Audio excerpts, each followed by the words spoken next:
السلام علیکم ورحمۃ اللہ وبرکاتہ۔ ان ال ان الحمد للہ نحمده ونستعینه ونستغفره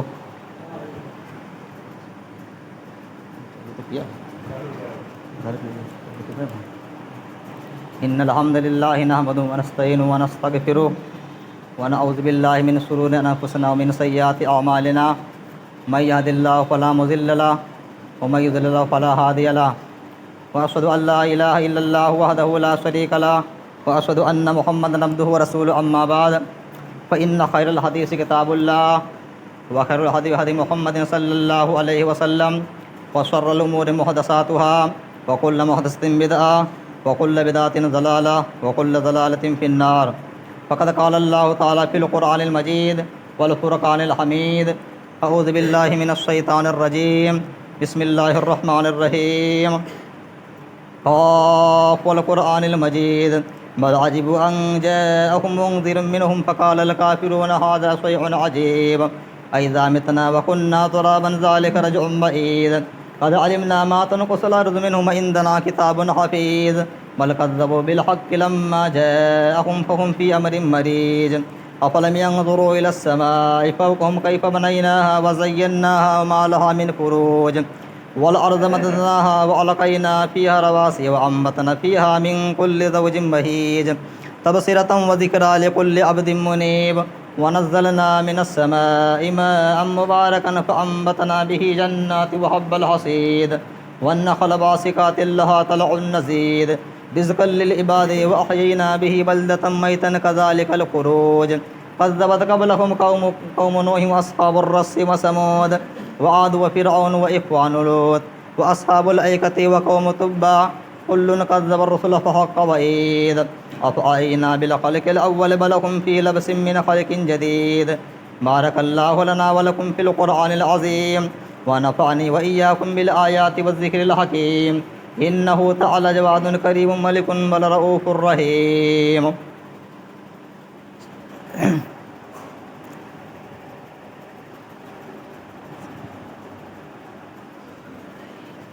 ان الحمد للہ نحمده ونستعینه ونستغفره ونعوذ باللہ من شرور انفسنا ومن سیئات اعمالنا من يهد الله فلا مضل له ومن يضلل فلا هادي له واشهد ان لا اله الا الله وحده لا شريك له واشهد ان محمدا عبده ورسوله اما بعد فان خير الحديث كتاب الله وخير الهدي هدي محمد صلى الله عليه وسلم وشر الامور محدثاتها وكل محدثة بدعة وكل بدعة ضلالة وكل ضلالة في النار فقد قال الله تعالى في القرآن المجيد والفرقان الحميد أعوذ بالله من الشيطان الرجيم بسم الله الرحمن الرحيم ولنبلونكم بشيء من الخوف والجوع ونقص من الأموال والأنفس والثمرات وبشر الصابرين الذين إذا أصابتهم مصيبة قالوا إنا لله وإنا إليه راجعون أولئك عليهم صلوات من ربهم ورحمة وأولئك هم المهتدون رب اشرح لي صدري ويسر لي أمري واحلل عقدة من لساني يفقهوا قولي رب زدني علما رب زدني علما سبحانك لا علم لنا إلا ما علمتنا إنك أنت العليم الحكيم معزز محترم سامعین کرام، میرے پیارے بھائیوں اور دوستو، ہم اور آپ کے سب سے پہلے اس اللہ رب العالمین کی حمد و ثنا، اس کی تعریف و توصیف، اس کی بڑائی کی برائی بیان کرنی چاہیے، جو ہم سب کا خالق ہے، مالک ہے، حاکم ہے، اور اس پوری کائنات کا خالق، مالک، حاکم ہے، اور جس نے ہم اور آپ کی اس دنیا کے اندر پیدا فرمایا، اور پیدا فرمانے کے بعد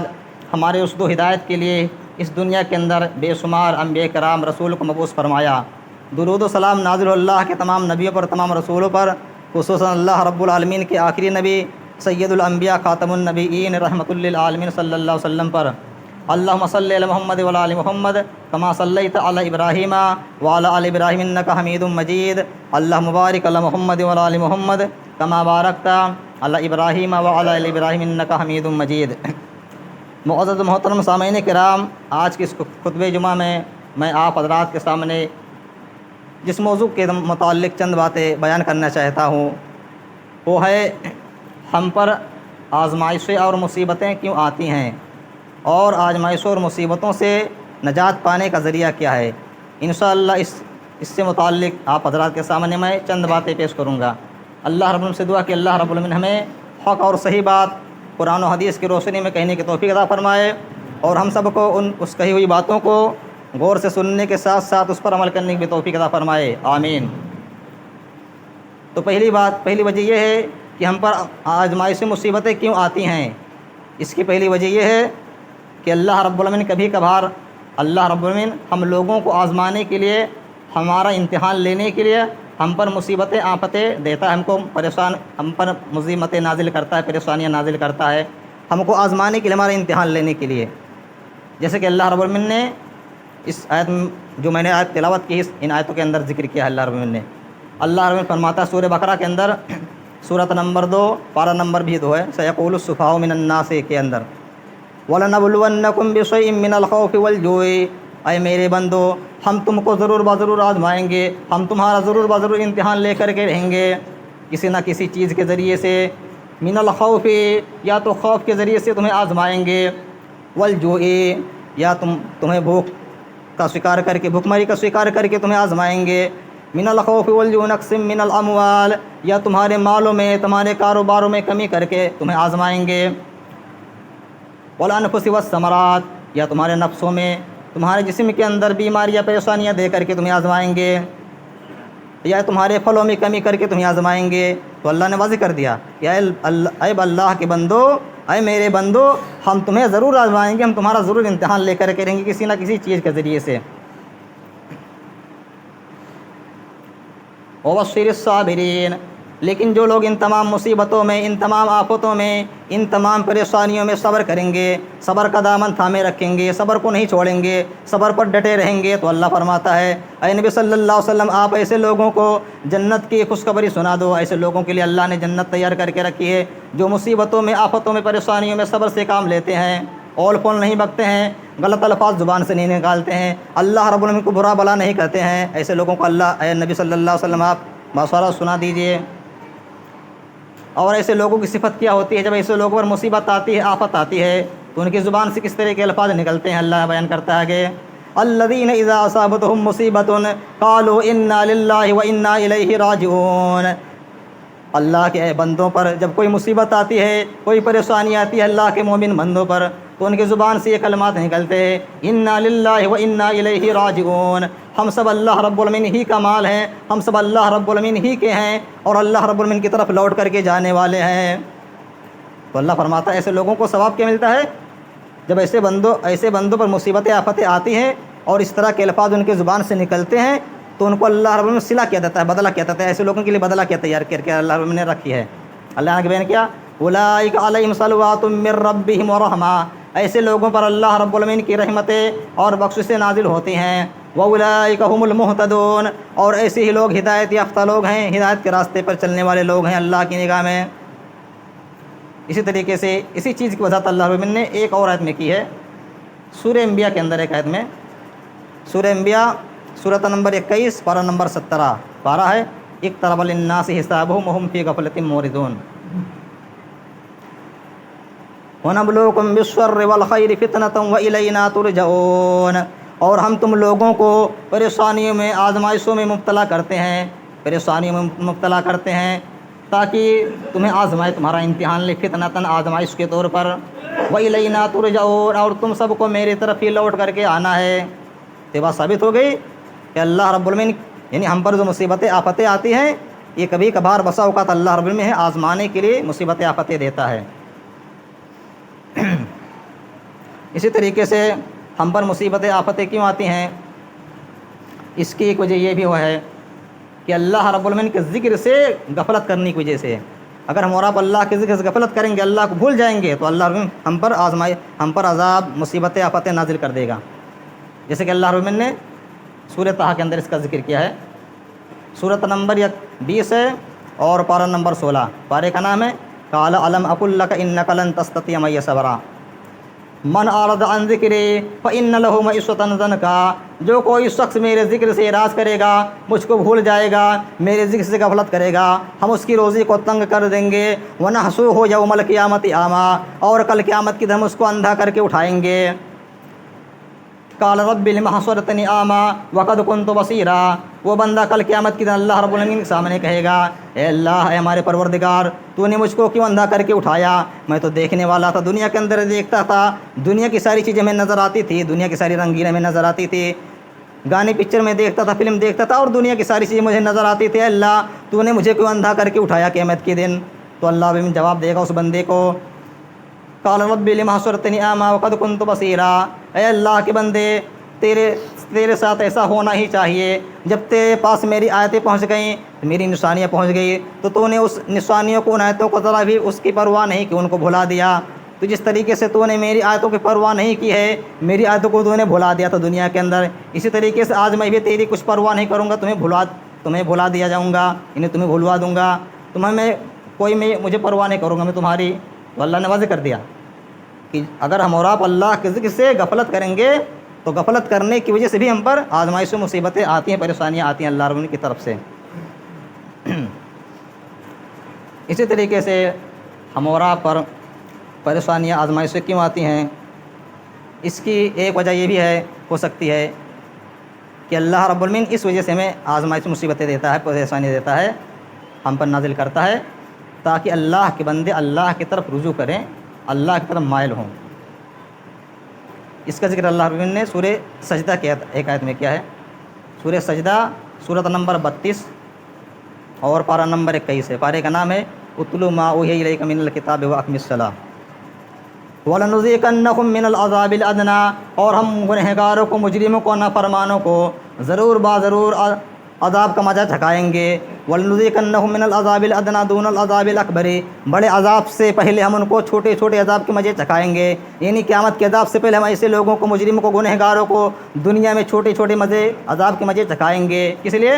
لعلہم یرجعون، تاکہ وہ میری طرف رجوع کریں، تاکہ وہ میری طرف لوٹے، تاکہ وہ اپنے گناہوں کی معافی مانگیں، تاکہ وہ اللہ رب العالمین کی طرف مائل ہوں، اللہ کی طرف متوجہ ہوں۔ اسی طریقے سے ہم پر مصیبتیں، آفتیں کیوں آتی ہیں؟ اس کی ایک وجہ یہ ہو سکتی ہے کہ اللہ رب العالمین نے فرمایا قرآن مجید کے اندر، سورہ نمل کے اندر، اَمَّن يُجِيبُ الْمُضْطَرَّ إِذَا دَعَاهُ وَيَكْشِفُ السُّوءَ وَيَجْعَلُكُمْ خُلَفَاءَ الْأَرْضِ، اے بندو ذرا بتلاؤ تو بھلا، ایک پریشان شخص جب اللہ رب العالمین کو پکارتا اپنی پریشانی میں، جب پریشانی میں اپنے رب کو، اللہ رب العالمین کو پکارتا ہے ایک پریشان شخص آدمی، تو اس کی پریشانی کو اللہ کے سوا کون دور کرتا ہے؟ اللہ رب العالمین ہی دور کرتا ہے۔ اس سے اللہ نے واضح کر دیا کہ اللہ رب العالمین لوگوں کو آزمائشوں میں، پریشانیوں میں کیوں مبتلا کرتا ہے؟ اس کی ایک وجہ یہ بھی ہو سکتی ہے تاکہ اللہ کے بندے اللہ سے روئیں، گڑ گڑائیں، اللہ سے معافی مانگیں۔ اسی طریقے سے ایک آخری وجہ بیان کرتا ہوں اس سے متعلق کہ ہم پر آزمائش میں مصیبتیں کیوں آتی ہیں۔ اس کی ایک وجہ یہ ہو سکتی ہے کہ ہمارے گناہوں کی وجہ سے، ہمارے بدعمالیوں کی وجہ سے اللہ رب العالمین ہم پر طرح طرح کی مصیبتیں، آفتیں نازل کرتا ہے،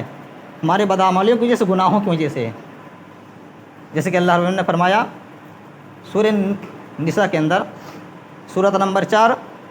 پارہ نمبر 5، پارے کا نام ہے وَالْمُحْصَنَاتُ مِنَ النِّسَاءِ إِلَّا مَا مَلَكَتْ أَيْمَانُكُمْ وَإِن تُصِبْهُمْ حَسَنَةٌ يَقُولُوا هَٰذِهِ مِنْ عِندِ اللَّهِ، اے نبی صلی اللہ علیہ وسلم، ان منافقوں کو، ان مشرکوں کو جب کوئی بھلائی پہنچتی، جب کوئی نعمت ملتی اللہ رب العالمین کی طرف سے، تو یہ لوگ کہتے ہیں هَٰذِهِ مِنْ عِندِ اللَّهِ، یہ نعمت، یہ بھلائی، یہ اچھائی اللہ رب العالمین کی طرف سے مجھے ملی ہے۔ وَإِن تُصِبْهُمْ سَيِّئَةٌ يَقُولُوا هَٰذِهِ مِنْ عِندِكَ، اور ان منافقوں کو، ان مشرکوں کو، ان کافروں کو جب کوئی مصیبت، کوئی آفت ان پر نازل ہوتی ہے، کوئی پریشانی آتی ہے، تو یہ لوگ کہتے ہیں هَٰذِهِ مِنْ عِندِكَ، اے نبی صلی اللہ علیہ وسلم، یہ آپ کی وجہ سے ہے، یہ آپ کی وجہ سے ہم پر مصیبتیں، آفتیں آئی ہیں۔ تو اللہ نے فرمایا کہ قُلْ كُلٌّ مِّنْ عِندِ اللَّهِ، اے نبی صلی اللہ علیہ وسلم، ان منافقوں کو، ان مشرکوں کو سمجھا دو، بتا دو ان کو کہ ہر مصیبتیں، آفتیں، راحت، آرام، چین، سکون، ساری کی ساری چیزیں اللہ رب العالمین ہی کی طرف سے آتی ہے۔ میرے اندر کسی بھی طرح کی طاقت نہیں ہے کہ میں کسی کو تکلیف پہنچاؤں، کسی کو آرام دوں، کسی کو پریشان کروں، کسی کو بیماری میں مبتلا کروں۔ قُلْ كُلٌّ مِّنْ عِندِ اللَّهِ، نبی صلی اللہ علیہ وسلم آپ ان سے کہہ دو کہ بیماری، پریشانی، راحت، آرام سب کے سب اللہ رب العالمین ہی کی طرف سے ہے۔ فَمَا لِهَٰؤُلَاءِ الْقَوْمِ لَا يَكَادُونَ يَفْقَهُونَ حَدِيثًا، تو ان مشرکوں کو، ان منافقوں کو کیا ہو گیا ہے؟ یہ لوگ بات کو سمجھ نہیں پا رہے ہیں۔ اللہ فرماتا ہے اس کے بعد آگے بیان کیا ما اصابک من حسنۃ فمن اللہ، اے اللہ کے بندے، یہ بن آدم سن لے، جو پریشانی مصیبت تجھ کو پہنچے تجھ پر نازل ہو، ما اصابک من حسنۃ فمن اللہ، جو راحت آرام سکون نعمتیں جو تجھ کو ملے وہ اللہ کی طرف سے ہے، اور جو مصیبت پریشانی تجھ پر نازل ہو وہ تیرے بد اعمالیوں کی وجہ سے، برے کرتوتوں کی وجہ سے ہے۔ یہ اللہ نے واضح کر دیا کہ جو اسی طریقے سے اسی چیز کا ذکر اللہ رب العالمین نے سورہ شورا کے اندر کیا ہے اور وضاحت کے ساتھ۔ سورہ شورا سورۃ نمبر 42 اور پارہ نمبر 25 ہے، پارے کا نام ہے الیہ یرد علم الساعہ وما اصابک من حسنۃ۔ اللہ نے فرمایا کہ جو کچھ بھلائی پریشانی مصیبتیں اے بندو تجھ کو پہنچتی ہے وہ تمہارے بد اعمالیوں کی وجہ سے ہے۔ وَيَعْفُو عَنْ کثیر، اور اللہ رب العالمین تو بہت سارے گناہوں کو برائیوں کو درگزر کر دیتا ہے، معاف کر دیتا ہے۔ اور سورہ روم کے اندر اللہ نے اور واضح کیا ظہر الفساد فی البر والبحر بما کسبت ایدی الناس، زمین کے اندر اور سمندر کے اندر، دنیا کے اندر زمین میں لوگوں کے برے کرتوتوں کی وجہ سے فساد پھیل گیا، فساد مچا ہوا ہے۔ لیذیقہم بعض الذی عملوا، تو اللہ رب العالمین ایسے لوگوں کو ضرور ان کے بد اعمالیوں کا مزہ چکھا کر کے رہے گا، ایسے لوگوں کو ضرور مزہ چکھائے گا ان کے عذاب کا مزہ، اس لیے لعلہم یرجعون، تاکہ لوگ اللہ کی طرف رجوع کریں، تاکہ لوگ اللہ کی طرف لوٹیں۔ اور جو لوگ اس دنیا کے اندر برائی کرتے ہیں، غلط کام کرتے ہیں، ان کے تعلق سے اللہ رب العالمین نے دھمکی سنا ایسے لوگوں کو جو برے کام کرتے ہیں، گناہ کے کام میں مبتلا رہتے ہیں اور اللہ سے نہیں ڈرتے ہیں، دن و رات گناہ کے کام کرتے رہتے ہیں، ایسے لوگوں کے بارے میں اللہ فرماتا ہے دھمکی سناتے ہوئے، ایسے لوگوں کو ڈر سناتے ہوئے سورہ نحل کے اندر سورۃ نمبر 16 پارہ نمبر 14، پارے کا نام ہے ربما یود الذین کفروا لو کانوا مسلمین افامن الذین مکروا السیئات ان یخسف اللہ بہم الارض او یاتیہم العذاب من حیث لا یشعرون۔ جو لوگ بری چالیں چلتے ہیں دنیا کے اندر، مکاریاں کرتے ہیں، گناہ کا انجام دیتے ہیں، تو کیا ایسے لوگ اللہ سے نہیں ڈرتے ہیں؟ ایسے لوگ بے خوف ہو گئے ہیں؟ ایسے لوگوں کو اللہ رب العالمین اگر چاہے تو ان کو زمین میں دھسا دے، ان یخسف اللہ بہم الارض، اللہ چاہے تو ان کو زمین میں دھسا دے ان کو گناہوں کی وجہ سے، او یاتیہم العذاب من حیث لا یشعرون، یا اللہ رب العالمین اگر چاہے تو ایسے لوگوں کو ایسی طرف سے عذاب نازل کر دے ایسے لوگوں پر جہاں سے ان کو گمان بھی نہ ہو، او یاخذہم علی تقلبہم، یا ایسے لوگوں کو گناہ کرتے ہوئے چاہے تو اللہ رب العالمین گناہوں میں ان کو پکڑ سکتا ہے۔ فما ہم بمعجزین، تو ایسے لوگ اللہ رب العالمین کو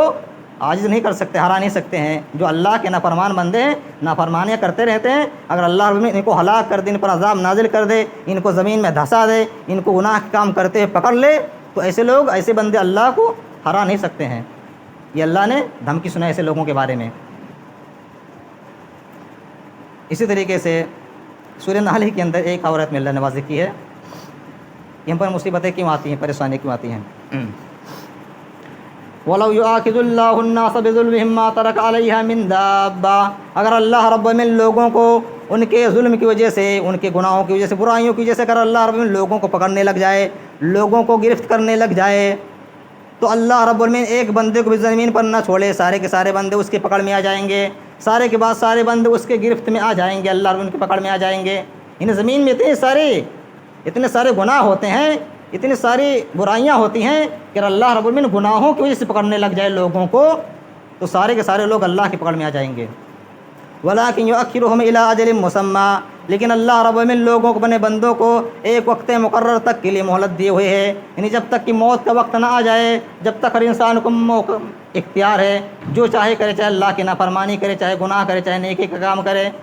وَلَٰكِن يُؤَخِّرُهُمْ إِلَىٰ أَجَلٍ مُّسَمًّى، لیکن اللہ رب العالمین لوگوں کو ایک وقت مقرر تک کے لیے چھوٹ دیے ہوئے، اختیار دیے ہوئے۔ فَإِذَا جَاءَ أَجَلُهُمْ لَا يَسْتَأْخِرُونَ سَاعَةً وَلَا يَسْتَقْدِمُونَ، لیکن جب وہ مقررہ کیا وہ وقت آ جاتا ہے تو ایک گھڑی نہ تو آگے جا سکتے ہیں اور نہ پیچھے رہ سکتے ہیں۔ یعنی اللہ رب العالمین نے ہر بندے کی جو وقت مقرر کر دیا، موت کب آئے گی، کتنے دنوں میں آئے گی، اس گھڑی سے پہلے نہ تو کوئی شخص اس دنیا سے مر سکتا ہے۔ اگر کوئی شخص کتنا بھی چاہے کہ میں اپنے موت سے پہلے مر جاؤں، دنیا سے چلا جاؤں، تو ایسا ناممکن ہے۔ اگر کوئی شخص یہ چاہے کہ میری موت جس گھڑی لکھی ہے اس سے پہلے مر جاؤں، اس سے پہلے میں انتقال کر جاؤں، تو ایسا بھی ناممکن ہے۔ اور کوئی چاہے کہ میں بعد میں مر جاؤں،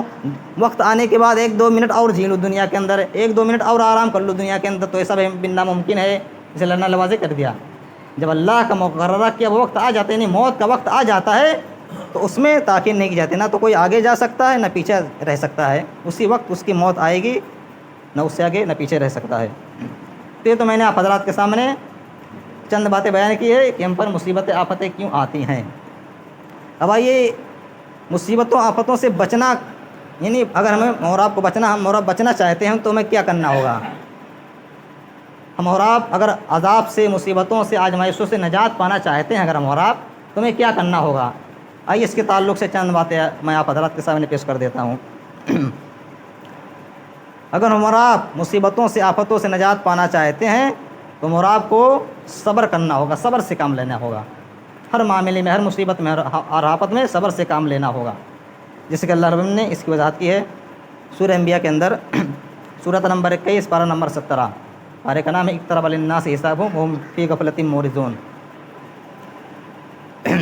وَأَيُّوبَ إِذْ نَادَىٰ رَبَّهُ أَنِّي مَسَّنِيَ الضُّرُّ وَأَنتَ أَرْحَمُ الرَّاحِمِينَ، اور یاد کرو اس وقت کو جب حضرت ایوب علیہ السلام نے اپنے رب کو پکارا، اے ہمارے رب، اے ہمارے پروردگار، انی مسنی الضر، اے اللہ ہم کو مصیبت پہنچی میں، تکلیف پہنچی میں، پریشانی پہنچی ہے،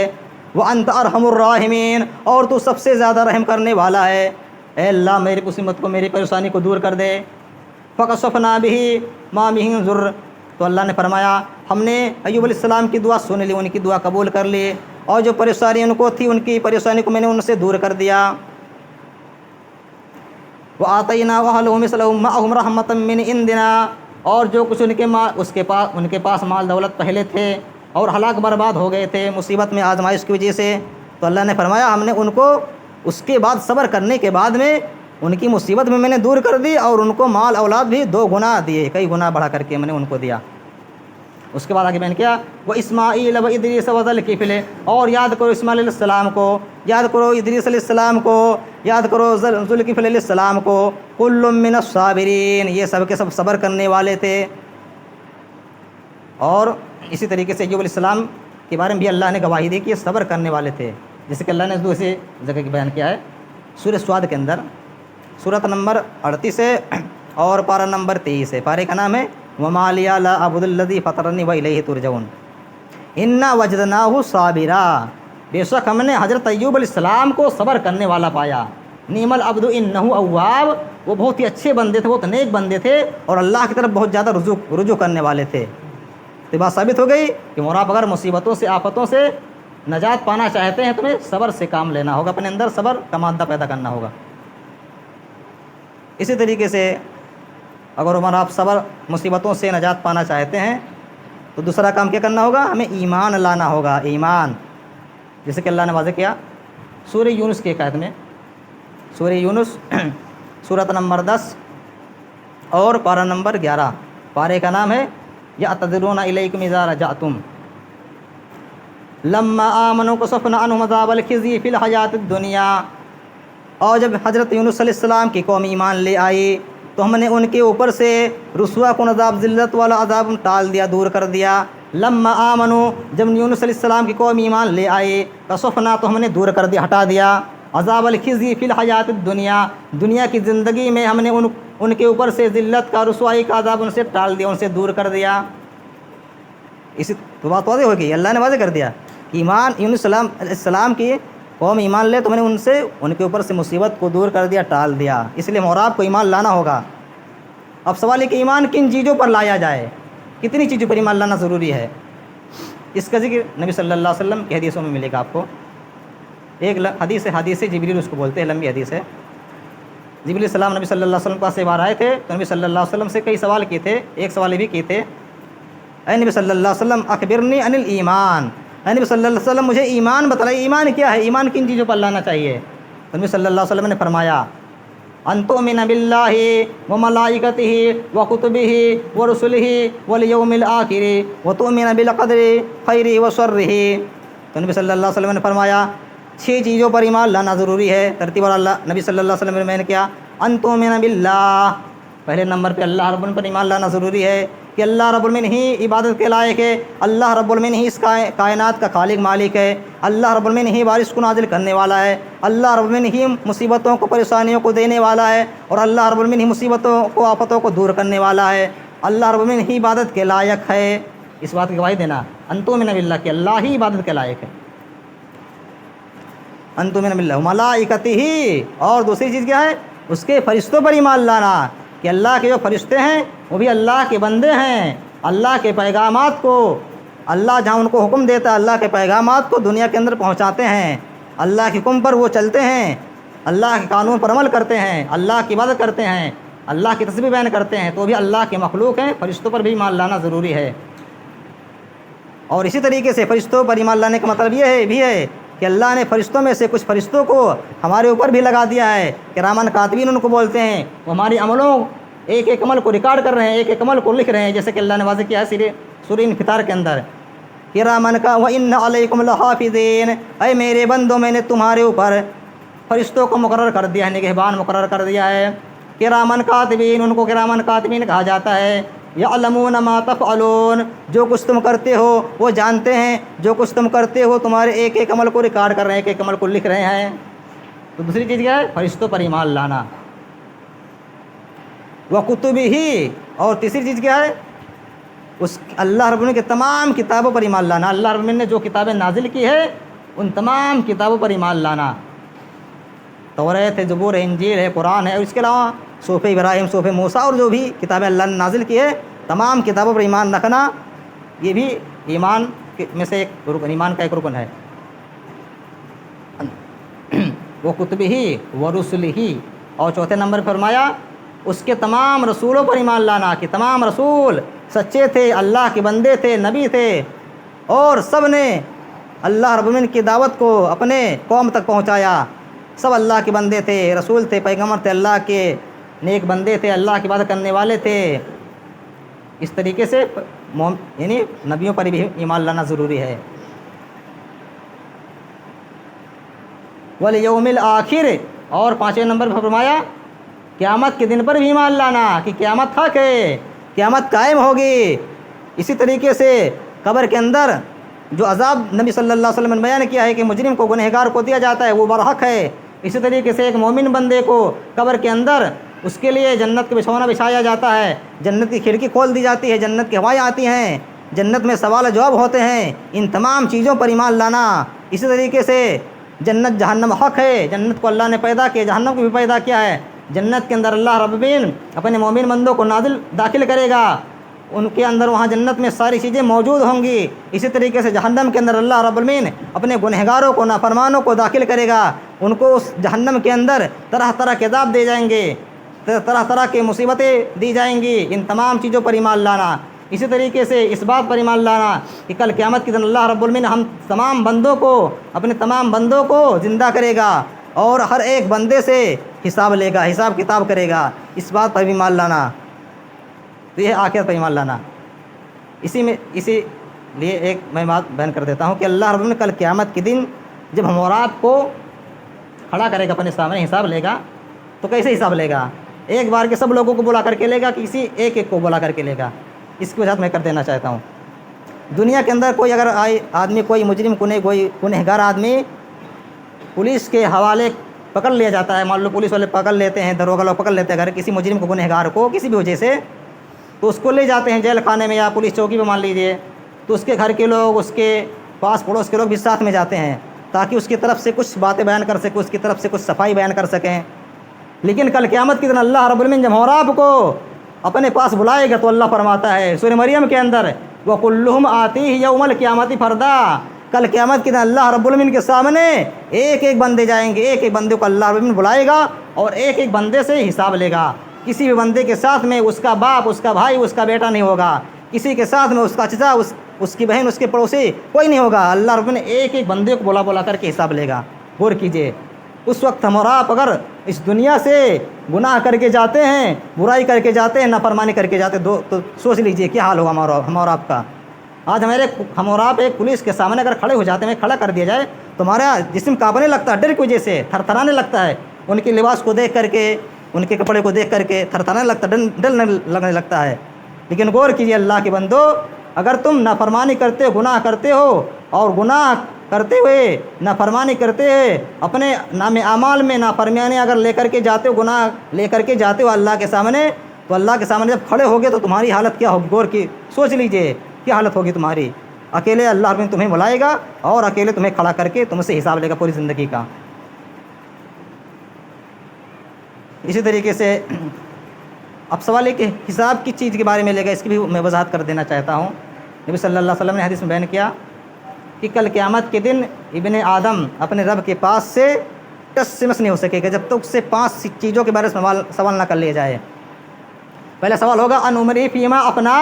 اے بندے جو میں نے تجھ کو عمر دی تھی 50 سال 60 سال 70 سال 80 سال 100 سال، اس عمر کو تو نے کہاں بتایا، اس کا حساب دے۔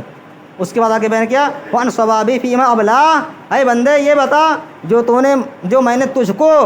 بچپن اور بڑھاپے کے درمیان میں جوانی کو عمر دی تھی، اس جوانی کا بھی حساب دے۔ جوانی کو تم نے کہاں لگایا، اللہ کی عبادت میں گزارا ہے، نافرمانیوں میں گزارا، زنا کاری بدکاری میں گزارا، یا جوا تاش کھیلنے میں گزارا، یا گانا پکچر سننے میں گزارا۔ اے اللہ کے بندے جوانی کا حساب دے، تو نے جوانی کو کہاں گزارا، کہاں لگایا، اس کا بھی حساب دے۔ اسی طریقے سے تیسرا سوال یہ ہوگا کہ تو نے مال کو کہاں سے کمایا، حلال طریقے سے کمایا ہے حرام طریقے سے وہ کمایا، اس کا بھی حساب دے۔ اسی طریقے سے چوتھا سوال ہوگا تو نے مال کو کمانے کے بعد میں کہاں خرچ کیا، کہاں لگایا اس کو، حلال چیزوں کو کھانے میں استعمال کرنے میں لگایا، حلال چیزیں کھائیں اس سے خرید کر کے، یا حرام چیزیں کھائیں اس سے خرید کر کے، حلال جگہوں پر اس کو استعمال کیا یا حرام جگہوں پر اس پیسے کو استعمال کیا۔ جو پیسہ جو دولت تو نے کمائی، اس دولت کو اس مال کو تو نے خرچ کہاں کیا، اس کا بھی حساب دے۔ اور آخری سوال اللہ رب العالمین کرے گا جو کچھ تم نے علم حاصل کیا، بہت اہم سوال ہے، جو کچھ تم نے علم حاصل کیا، جانکاری حاصل کی، اس علم کے مطابق تو نے عمل کتنا کیا، اس کا بھی حساب دے۔ قرآن حدیث کی باتیں جو تمہارے پاس تک پہنچی، تم تک پہنچی، تمہیں جو جانکاری ملی، اس جانکاری کے مطابق تم نے عمل کتنا کیا، کہاں تک عمل کیا، اس کا بھی حساب دے۔ تو اللہ رب العالمین کل قیامت کے دن اپنے تمام بندوں سے، ہم سب سے یہ 5 سوال ضرور کرے گا، ضرور حساب لے گا۔ اس لیے محراب کو ان تمام حساب کو دینے کے لیے تیار رہنا چاہیے، اپنے آپ کو تیار رکھنا چاہیے۔ اسی طریقے سے ایک آخری بات میں بیان کر کے اپنی بات ختم کر دیتا ہوں کہ اگر محراب مصیبتوں سے، پریشانیوں سے، اللہ رب العالمین کی عذاب سے نجات پانا چاہتے ہیں، تو ہمیں کیا کام کرنا ہوگا؟ ہمیں اپنے گناہوں کی معافی مانگنی ہوگی اللہ رب العالمین سے، اور اللہ سے دعا کرنی ہوگی کہ اللہ جو مصیبت ہم پر نازل ہے، اللہ اس مصیبت کو، پریشانی کو دور کر دے، ہٹا دے، ہمیں اس مصیبت سے نجات دے دے اللہ رب العالمین۔ اس طرح کی دعائیں کرنی ہوگی، جیسے کہ اللہ رب العالمین نے اس کی وضاحت کی ہے سورہ اعراف کی ایک آیت میں۔ سورہ اعراف سورۃ نمبر 7 پارہ نمبر 9، پارے کا نام ہے قال الملأ الذین استکبروا ولما وقع علیہم الرجز قالوا یا موسیٰ ادع لنا ربک بما کشفت ان الرجز لنؤمنن لک۔ یاد کرو اس وقت کو جب فرعونی لوگ، یعنی جب فرعونیوں پر کوئی عذاب آتا تھا، کوئی مصیبت آتی تھی، تو فرعونی لوگ موسیٰ علیہ السلام کے پاس آتے تھے اور کہتے تھے اے موسیٰ علیہ السلام آپ اپنے رب سے دعا کر دیجئے کہ اللہ رب ہم پر سے مصیبتیں آفتیں دور کر دے، ہٹا دے۔ غور کیجیے، جب فرعونیوں کے پاس کوئی عذاب آتا تھا، ان پر اللہ رب کوئی عذاب نازل کرتا تھا، کوئی مصیبتیں نازل کرتا تھا، تو فرعونی لوگ ڈائریکٹ دعا نہیں مانگتے تھے، وہ سمجھتے تھے میں گنہگار ہوں، میں خطا کار ہوں، اللہ میری کیا سنے گا، تو ڈائریکٹ موسیٰ علیہ السلام کے پاس آتے تھے اور موسیٰ علیہ السلام سے درخواست کرتے تھے اللہ موسیٰ علیہ السلام آپ اپنے رب سے دعا کر دیجئے کہ اللہ رب ہم پر سے مصیبتیں آفتیں دور کر دے۔ اگر ہم پر سے مصیبتیں آفتیں دور کر دے گا، ہٹا دے گا، تم پر ایمان لے آئیں گے اور بنی اسرائیل بھی ہم تمہارے حوالے کر دیں گے۔ تو اس آیت سے بات ثابت ہوئی کہ ہمیں اللہ سے دعا مانگنی چاہیے کہ اللہ جو بھی مصیبت ہم پر نازل ہے اس کو دور کر دے۔ آئیے آخر میں اللہ ہم سے دعا کر لیں کہ اللہ رب میں، اے اللہ رب میں اور مراد پریشان ہے، اللہ تو بخوبی جانتا ہے کہ ہمارے گاؤں علاقے میں یا ساری دنیا میں جو بھی ہے بہت ساری جگہوں پہ سیلاب کا عذاب آیا ہوا ہے، اللہ رب اس سیلاب کے عذاب کو تو ختم کر دے۔ اے اللہ رب اس سیلاب کے عذاب میں جو لوگ ڈوب گئے ہوں، دنیا کے اندر مر گئے ہوں اس سیلاب کے اندر، اللہ سب کی مغفرت فرما دے، سب کے گناہوں کو معاف فرما دے، سب کو جنت میں اونچا سے اونچا مقام عطا فرما۔ اے اللہ رب ہم لوگوں کو اپنے گناہوں کی اور غلطیوں کی معافی مانگنے کی توفیق عطا فرما۔ اے اللہ رب ہم اور آپ کو زیادہ سے زیادہ توبہ استغفار کرنے کی توفیق عطا فرما۔ اے اللہ رب ہم میں سے جو لوگ برائیوں میں، گناہوں میں مبتلا ہیں، غلط کام کرتے رہتے ہیں، نافرمانی کے کام کرتے رہتے ہیں، اللہ رب تو ان کو ہدایت کے راستے پر چلنے کی توفیق عطا فرما، انہیں گناہوں سے باز آنے کی توفیق عطا فرما، انہیں توبہ کرنے کی استغفار کرنے کی توفیق عطا فرما۔ اے اللہ رب العالمین اور آپ کو زیادہ سے زیادہ نیک عمل کرنے کی توفیق عطا فرما، نماز روزے کی پابندی کرنے کی توفیق عطا فرما۔ اے اللہ رب العالمین ہم مسلمان بھائیوں کو جب تک اس دنیا میں زندہ رکھ، اسلام پر رکھ، جب ہماری موت ہو، ہمارا خاتمہ ہو تو ایمان پر ہو، آمین۔ وآخر دعوانا الحمد للہ رب العالمین۔ ان اللہ وملائکتہ یصلون علی النبی یا ایھا الذین آمنوا صلوا علیہ وسلموا تسلیما۔ اللہم صلی علی محمد وعلی آل محمد کما صلیت علی ابراہیم وعلی آل ابراہیم انک حمید مجید۔ اللہم بارک علی محمد وعلی آل محمد کما بارکت علی ابراہیم وعلی آل ابراہیم انک حمید مجید۔ عباد اللہ رحمکم اللہ، ان اللہ یأمر بالعدل والإحسان وإیتاء ذی القربى وینہی عن الفحشاء والمنکر والبغی یعظکم لعلکم تذکرون۔ سبحان ربک رب العزة عما یصفون وسلام علی المرسلین والحمد للہ رب العالمین۔